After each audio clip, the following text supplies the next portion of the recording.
حضرت علی کا ایک قول یاد ہے، وہ تمہیں دیکھ کے یاد ہے لیکن یہ سب کو فائدہ ہوگا اس کا بہت، اور مجھے بھی یاد آیا کچھ سالوں کے بعد، اچھا ایسا بھولا ہوا تھا کہ جیسے میں نے کبھی پڑھا ہی نہیں، اچھا اور اب ایک دم اسکرین پہ آیا ہے تو میں کیا سب کو سنا دوں۔ بتاؤ من اراد عزا بلا عشیرہ وغنى بلا مال وہیبة بلا سلطان ووجاہة بلا اخوان فلیخرج من ذل معصیۃ اللہ الی عز طاعت اللہ۔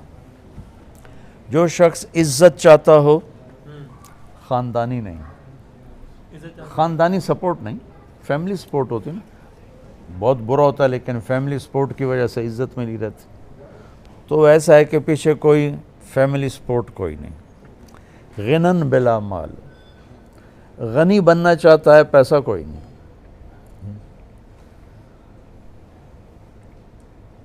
ہیبتاً بلا سلطان،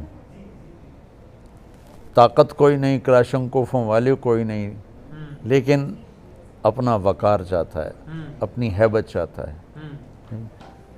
وجاہتاً بلا اخوان، اور کوئی ووٹر سپورٹر کوئی نہیں، معاشرے میں نام چاہتا ہے۔ تو یہ چار چیزیں تم میں سے کون ہے جو نہیں چاہتا؟ پہلے یہ بتاؤ، اگر 7 ارب انسان کٹھے کر کے ان سے پوچھو گے تو کوئی ایک ایسا نہیں ملے گا جو کہے گا نہیں میں نہیں چاہتا۔ ٹھیک ہے، تو میں اس کو دہراتا ہوں۔ من اراد عزا بلا عشیرہ، عزت چاہتا ہے، خاندانی نہیں ہے۔ غنن بلا مال، پیسہ چاہتا ہے، غنی بننا چاہتا ہے، پیسہ کوئی نہیں ہے۔ ہیبتاً بلا سلطان، ہیبت چاہتا ہے، طاقت کوئی نہیں ہے۔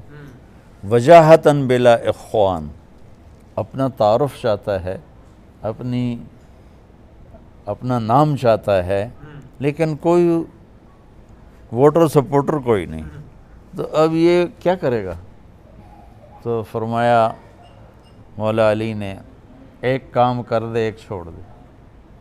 اچھا، فلیخرج من ذل معصیۃ اللہ، اللہ کی نافرمانی چھوڑ دے، الی عز طاعت اللہ، اور اللہ کی اطاعت پہ آ جائے۔ چاروں چیزیں اللہ ٹرے میں رکھ کے دے دے، پلیٹ میں رکھ کے دے دے۔ اور فلیخرج من ذل معصیۃ اللہ، اللہ کی نافرمانی کی ذلتوں والا راستہ چھوڑ کر، کہ نافرمانی ذلت کا راستہ ہے، چاہے آگے جھنڈے لہرا رہے ہوں، پیچھے کلاشنکوف والے کھڑے ہوں، اور چاہے ریڑھی لگا کے کھڑا ہو، ذلت کا راستہ ہے۔ الی عز طاعت اللہ، اللہ کی فرمان برداری کی عزت والے راستے پر آ جائے، چاروں چیزیں اللہ اس کے قدموں پہ قربان کر دے۔ تو ہر انسان اپنی ذات کی عزت چاہتا ہے، اپنی وجاہت چاہتا ہے۔ یہ شوبز میں کیوں آتے ہیں؟ مشہور ہو جائیں، ایک بڑی وجہ یہ بھی ہوتی ہے، مشہور ہو جائیں، لوگوں میں فیمس ہو جائیں۔ تو یہ نیچر ہے، ایک حد تک اس کی طلب جائز ہے، عزت نفس کی طلب منع نہیں، وہ میرا حق ہے۔ اس میں غلط آؤٹ آف دا وے ہو کے جانا وہ ناجائز ہے۔ اور عزت نفس کی طلب جانوروں میں بھی ہوتی۔ میں آپ کو اپنے گھر کا واقعہ سناتا ہوں۔ ہم چھوٹے چھوٹے تھے تو اس وقت ایگریکلچر بیلوں پہ ہوتی تھی، ٹریکٹر کی بجائے بیلوں پہ ہوتی تھی، بیلوں سے ہل چلتے تھے۔ ہمارے علاقے میں سب سے پہلا ٹریکٹر میرے والد لے کر آئے 61 میں، 14,000 کا خریدا تھا۔ تو وہ ایک دھوم مچ گئی کہ میاں اللہ بخش صاحب 14,000 کا ٹریکٹر خرید کے لائے ہیں۔ اس وقت 14 پیسے بھی نہیں کسی کے پاس ہوتے تھے۔ ایک بیل نے کھانا چھوڑ دیا، اور چارہ کھانا چھوڑ دیا۔ ہمارے والد صاحب پہلے ڈاکٹر کو بلایا، اس نے کہا کچھ نہیں ہے، تو پھر چارہ کیوں نہیں کھاتا؟ کہا جی پتہ نہیں، یہ ڈاکٹر نے کہا پتہ نہیں۔ جب وہ لاغر ہونے لگا تو پھر ایک دیسی حکیم تھا، اس کو بلوایا۔ اس نے جب دیکھا نا بیل کو تو کہنے لگا میاں صاحب اس کو پٹھے کون ڈالتا ہے؟ تو میرے والد صاحب نے فرمایا کہ یہ ایک ہمارا نوکر تھا الا دیتا، تو اس کو دتو کہتے تھے، دتو یا دتو کسائی۔ اس نے کہا اور اس نے اس کو بیل کے سامنے بٹھا کے جوتا اتارا اور 5-6 اس کے سر میں مارے، ٹھو ٹھو ٹھو ٹھو۔ کہا جی چارہ ڈالو، چارہ ڈالا، وہ کھانے لگا۔ یہ میں آپ کو گھر کی، یہ نہیں کہ سنی ہوئی بات ہے، یہ میرے گھر کا واقعہ ہے۔ تو میرے والد صاحب حیران ہو گئے، یہ کیا چکر، یہ کیسے ہوا ہے؟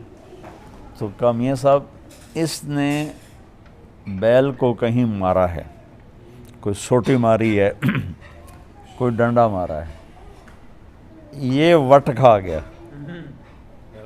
ناراض ہو گیا، اور جب اس نے دیکھا کہ میرا بدلہ ہو گیا ہے تو اس نے چارہ کھانا شروع کر دیا۔ مجھے باعزت رہنا میری طلب ہے، میری جائز ڈیمانڈ ہے۔ لوگ اس کے لیے غلط راستے اختیار کرتے ہیں، مشہور ہونے کے لیے۔ شوبز میں تم بھی رہتے ہو، کتنی 2 نمبری چلتی کہ میں مشہور ہو جاؤں، ٹھیک۔ تو حضرت علی نے ایک نسخہ بتایا ہے جو پوری دنیا کے غریب سے غریب آدمی کر کے ان ساری چیزوں کو اپنے لیے وہ مسخر کر سکتا ہے۔ تو بچوں یہ مختصر زندگی ہے، اس کی رنگینیوں اور روشنیوں سے دھوکہ کھا کے اپنے اللہ کو ناراض نہ کرنا۔ بس اللہ کو راضی کر کے ساری دنیا آئے تو بھی نفع کا سودا ہے، جائے تو بھی نفع کا سودا ہے، اور اللہ کو ناراض کر کے ساری دنیا آئے تو بھی گھاٹے کا سودا ہے، اور جائے تو بھی گھاٹے کا سودا ہے۔ بس یہ میرا سبق یاد رکھیں۔ اپنے آپ کو بھی کہتا ہوں، آپ سب کو بھی کہتا ہوں۔